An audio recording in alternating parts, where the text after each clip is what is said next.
c'est au lit de profils historiques. Dans cette vidéo, je vais vous donner les détails de la vie du pape Boniface VIII. Cette vidéo pourrait vous faire douter de la réalité. Comment un homme ayant atteint le plus haut rang dans l'église pourrait-il adorer Satan? Entrons dans la vidéo et découvrons-le. Tout d'abord, examinons sa jeunesse. Le nom de naissance du pape Boniface est Benedetto Caetani et il est né en 1230 à Anagni, une ancienne ville juste au sud de Rome. Il est né dans la haute société. Sa famille était composée de barons des états pontificaux, donc en grandissant, Benedetto aurait eu un avantage.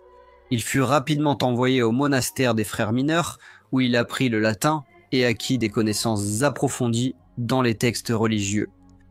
Benedetto était un homme ambitieux qui voulait progresser et laisser sa marque sur le monde.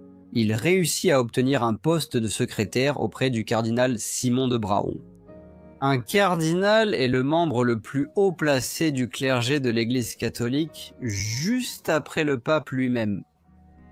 Être secrétaire à cette époque n'avait rien à voir avec être secrétaire aujourd'hui. Il devait voyager avec le cardinal dans toute l'Europe. En 1265, Benedetto parcourait toute l'Europe et resterait en Angleterre jusqu'en 1268 afin d'essayer de stopper une rébellion contre le roi Henri III d'Angleterre. Après 1268, la trace de Benedetto disparaît. On ne sait rien de son lieu de séjour, ni de ce qu'il faisait pendant cette période. Pendant 8 ans, il disparaît de l'histoire. Il réapparaît en 1276 lorsqu'il est envoyé en France pour superviser la collecte d'un paiement destiné à l'Église. Benedetto avait été envoyé à travers l'Europe, avait accompli plusieurs missions pour l'Église sans poser de questions, et maintenant son heure était venue.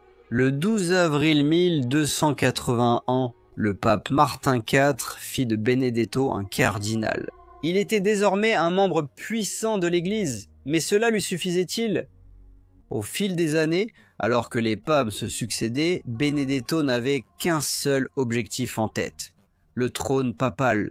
Le 13 décembre 1294, le pape Célestin V abdique après 5 mois de pontificat. C'était vraiment inhabituel. Barthélemy de Lucques, un historien médiéval, a été témoin de nombreux événements et conversations entourant l'abdication du pape Célestin et a raconté que Benedetto a fortement poussé le pape à abdiquer. Pourquoi le pape a-t-il renoncé à son pouvoir et est-il allé à l'encontre de sa propre nature humaine? L'a-t-il fait parce qu'il subissait la pression de ceux qui étaient sous ses ordres? Ou bien quelque chose de plus sinistre était-il à l'œuvre? Peu de temps après l'abdication du pape Célestin, Benedetto fut alors élu pape et prit le nom de Boniface VIII. L'un de ses premiers actes en tant que pape fut d'accorder à son prédécesseur le château, un lieu où il mourrait l'année suivante. Des rumeurs se répandirent à travers l'Europe, selon lesquelles quelque chose de sombre entourait la papauté, car tous les événements menant à l'ascension du pape Boniface semblaient tout simplement trop commodes. Paysans et rois parlaient et impliquaient Boniface dans la disparition de l'ancien pape. Boniface affirmait naturellement son pouvoir. Il s'impliquait souvent dans les affaires étrangères, car il voulait être reconnu comme suprême et au-dessus de tous les rois d'Europe.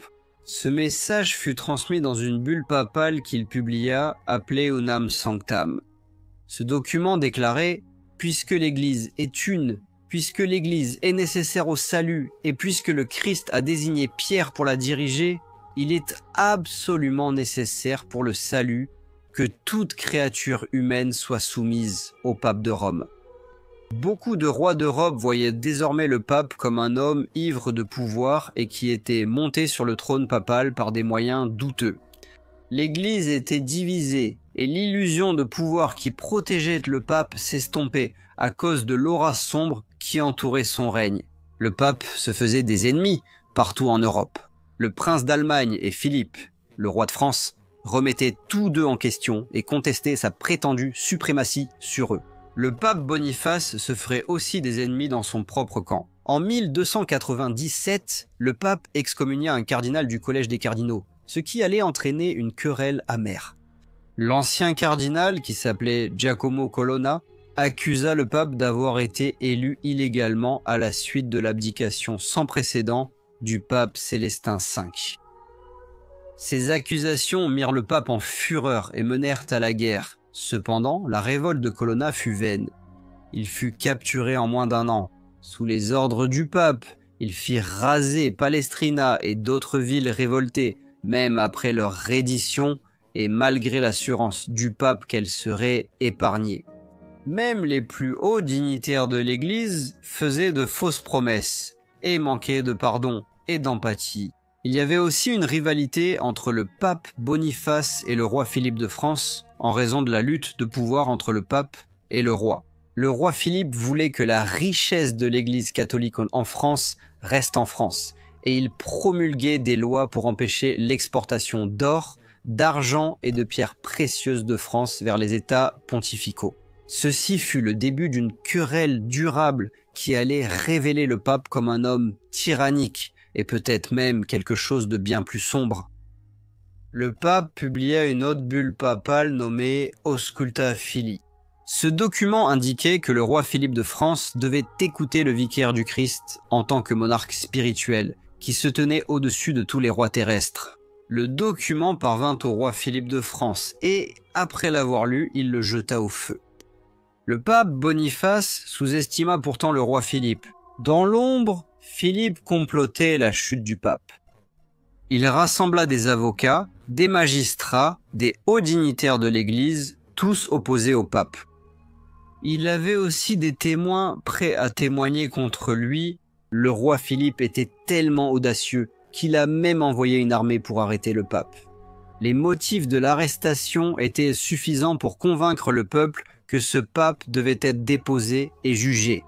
On parlait depuis des années dans toute l'Europe du pape, et beaucoup croyaient aux accusations, qui étaient nombreuses. Je vais maintenant lire les chefs d'accusation. Il a souvent dit que si rien d'autre ne pouvait être fait pour humilier le roi et les Français, il se ruinerait lui-même, ainsi que le monde entier et toute l'Église.